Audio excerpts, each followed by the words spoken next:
Today we are going to learn how to make texture rubbings with crayons. Texture is the feeling or appearance of how something feels. There are lots of textures all around us. A tree bark feels rough. It has a rough texture. Our pet's fur feels soft. Their texture is soft. A pile of rocks have a hard and smooth texture. Bubble wrap is bumpy. In this project, we will be looking for objects around our own houses that will leave a neat texture on our papers when we rub them with crayons. I found paper clips, smooth popsicle sticks, rubber bands, and bumpy Legos. You want to search for things that are small, mostly flat, and hard in order to work for this project. Pause the video now and go find at least 8 textured objects in your house.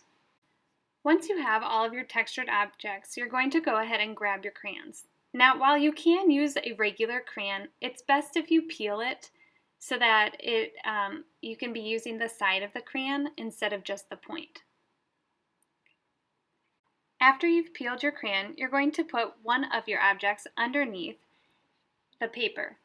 Hold the paper with one hand and use the side of the crayon to rub on top of the object with the other.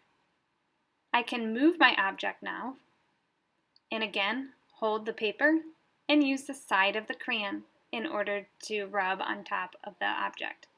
Notice how you're getting the bumpy texture of the Lego onto the paper. Don't forget that you can switch up which colors you're using as you work. Be thoughtful about where you're placing your object. I'm trying to connect all of my Legos in a straight line. Artists are intentional about what they do. Be intentional about what you do. Think through where you want different objects and what color you would like them to be. Notice how it doesn't work quite as well when I use the top tip of my crayon. It works much better when you are able to peel the wrapper of the crayon in order to use the side of it for your rubbing. Now I'm going to speed up my process, just so that you can see how I'm making these different textures. But go ahead and take your time in making your own textures and textured artwork come to life. I hope you have fun.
When you're getting close to the end, make sure to fill in all the little spaces, even at the corners.